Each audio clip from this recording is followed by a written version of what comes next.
So 2014.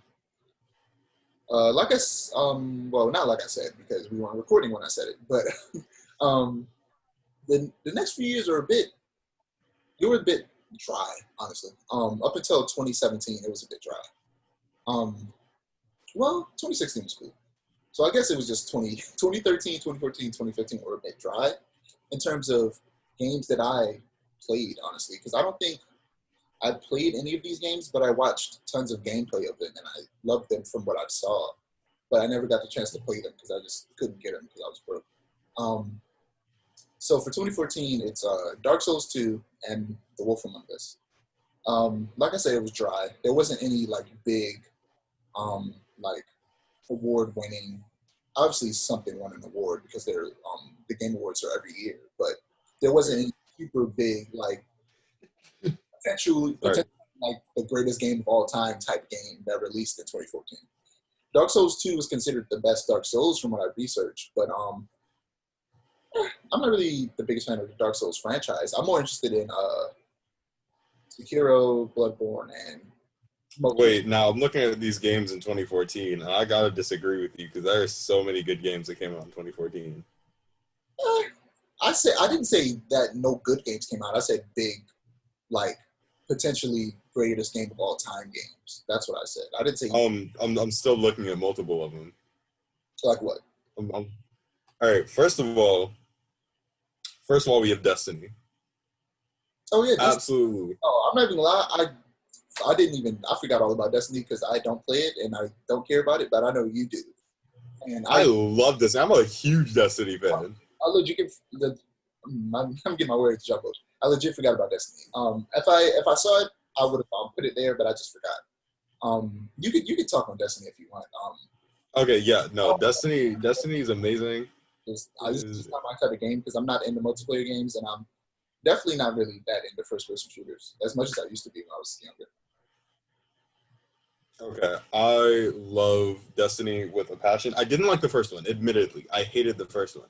And every time I tell a friend that, because all my friends play Destiny, every time I tell a friend that, they just like recoil because they're like, "What? The first Destiny was amazing." I hated the first Destiny. I'm a big story person. You know this. I'm a huge story person. Like all my games have to have some type of engaging story. Destiny did not have that much of an engaging story, and the little bit of story that it had was very confusing and obtuse in the way that it told stories, like very conceptual. Um, you I'm not saying you didn't know what you were doing, but you didn't know like why you were doing it a lot of the time. You know what I mean? It was just not. I didn't enjoy the story of the first Destiny. I will admit the first Destiny is not that great, but what it spawned with its expansions like the Taken King, the Rise of Iron, Destiny 2. Yeah, that's what I was going to say. That I still like disagree with you. It's not like a potentially greatest game of all time game, but it did change the landscape in terms of expansions and DLC. Was Absolutely like games in the service, games like Fortnite came like spawned from Destiny, where it's a game that continues forever because they keep adding more and more DLC that just adds to the game and makes it more fun.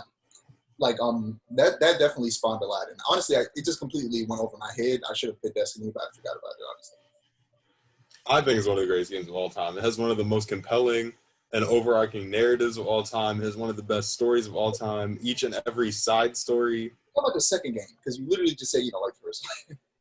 I don't like the first one. But the first one and the second one are very, very close in terms of timeline. Like in universe, they're like very close, like weeks apart. So it's just like I might as well talk. I mean, there wasn't really much to talk about in the first game. All right, so the second game basically starts. The second game, I want to say the second game does something revolutionary, but it's not really revolutionary because I feel like this is like almost every single game where you start off as like a cool badass and then they take away your powers immediately and you have to like go get them back. And then it teaches you how to play along the way. But Destiny 2 opens with the Cabal, which are a race of, they're basically conquerors. They're like a race of conquering aliens. If you've ever seen grunts in Halo, they look like grunts but like supersized. And they come conquering Gaul. Dominus Gaul is their leader of the Red Legion, not of all Cabal, but the Red Legion specifically, which is a sect of the Cabal. and they come to Earth trying to take away the Traveler. The Traveler is this big planet, moon-looking thing that gives stuff that's light, which is basically power. And so they come for the light. They come because they feel the Traveler's forsaken them. And so they basically capture the Traveler, take away your light, kill off a bunch of Guardians, and leave you for dead. And so throughout the story, you have to explore the solar system, getting back your light, regaining allies, and starting a final assault against the Red Legion, which is called the Red War. That's the Red War campaign. After the Red War campaign, I don't remember which expansion came first. I think Warmind came before Trials of Osiris. Okay, let's not Warmind. Okay, all right. Especially the second I was one. going to say, all right. The second one came out in what, like 2017? 2017, yes. Yeah, we're not even there yet. We're on 2014. We're not there yet. No. But that is like a game that did spawn something more. Like, but Destiny spawned so much more.